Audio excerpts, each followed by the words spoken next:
discuté depuis le matin. Donc moi je vais partir directement du point où il a arrêté mon collègue, M. Bakali. Donc il a dit le problème, en gros, c'est un problème de ressources. Donc c'est un problème qui se pose pour le développement humain, c'est un problème de ressources.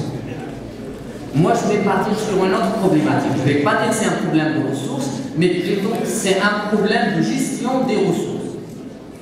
Parce que sinon, je vais partir directement sur l'India, ou Mwadara Wadania, l'Italie, le Sharia. Donc, c'est une expérience, pas le Maroc le premier qui l'a exploité. Donc, d'ailleurs, il y a plusieurs pays qui étaient cités par les professeurs, soit de l'Asie, soit de l'Amérique du Sud. Donc, moi, peut-être j'étais dans un labo, on a travaillé beaucoup sur deux cas, c'est-à-dire sur le cas de la Costa Rica et le cas du Brésil.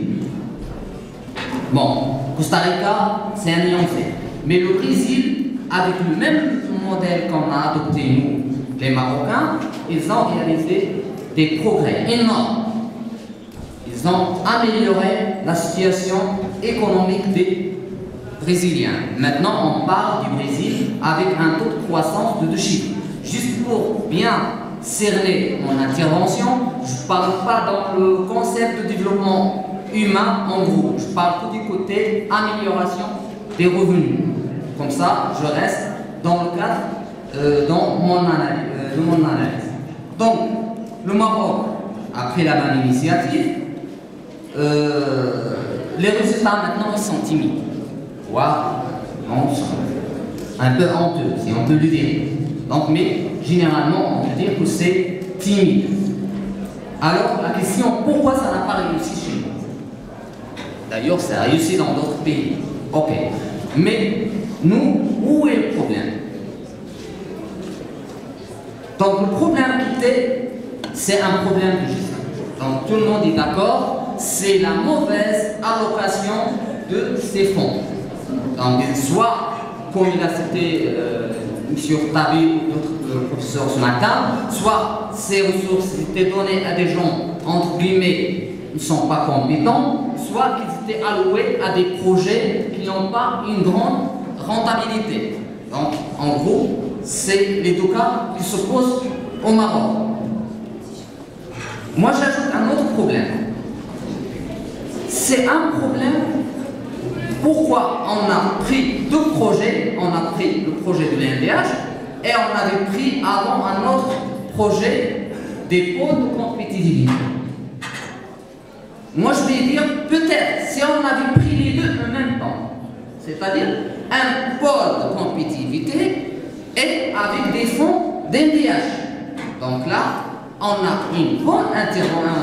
un bon modèle complémentariste, c'est-à-dire soit on ne va pas faire donner des sous qu'on va distribuer d'une manière irrationnelle, mais on va faire du développement rationnel. Donc c'est le cas. J'ai vu sur la région, après que M. Boujnoun m'a parlé de cette conférence, j'ai vu sur la région. On a eu une expérience avec la région Champagne, Ardenne, les régions françaises, la région Bourdira, c'était en 2008. D'après ce que j'ai lu, c'était en 2008. On a signé une convention. Mais c'est une convention qui n'a pas donné beaucoup de suivi. Parce que cette expérience a été exploitée beaucoup en France. Pourquoi? Parce qu'en France maintenant, ils ont des fonds de solidarité à travers le fonds européen. Donc à Bruxelles, ils donnent des solidarités pour des régions. Et ces fonds sont directement attribués à des projets de développement humain, transport, infrastructure, etc. Mais ça réussit. On a même réussi avec ça à diminuer le coût de transport dans certaines régions de 80%, voire même on a mis un transport gratuit dans d'autres régions parce qu'ils n'ont pas un fort taux de croissance, ils n'ont pas un pôle industriel très important qui leur permet d'alimenter ces infrastructures. Donc, Mon idée, ce n'est pas une approche, ce n'est pas un modèle, c'est juste une idée ou une proposition. C'est qu'on doit ajuster les deux approches. Donc on a une région très importante d'un point de vue industriel, on peut y faire beaucoup de choses. Vraiment, il y avait un problème des routes, d'infrastructure en général. Maintenant, l'État a conçu ça, il a commencé à faire une autoroute, mais maintenant, les collectivités locales, elles devaient se comporter non plus comme un agent administratif, mais comme un agent économique.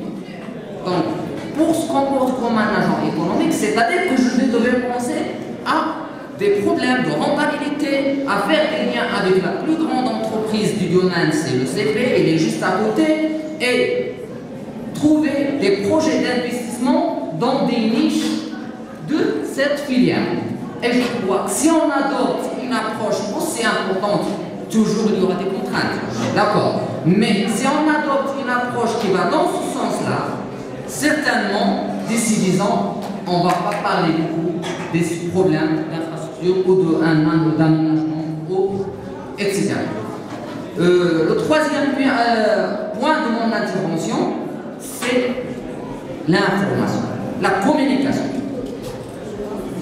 La communication, c'est très important. Donc, il faut que la collectivité locale, ou les responsables, je parle des collectivités locales dans le sens administratif, ou des ONG, ou des associations, etc., il faut qu'on communique aussi bien avec les agents économiques et les individus et les petites entreprises aussi. Donc, il faut la communication et penser à la rentabilité et aux chiffres. Et je crois qu'on peut s'en sortir. Et merci.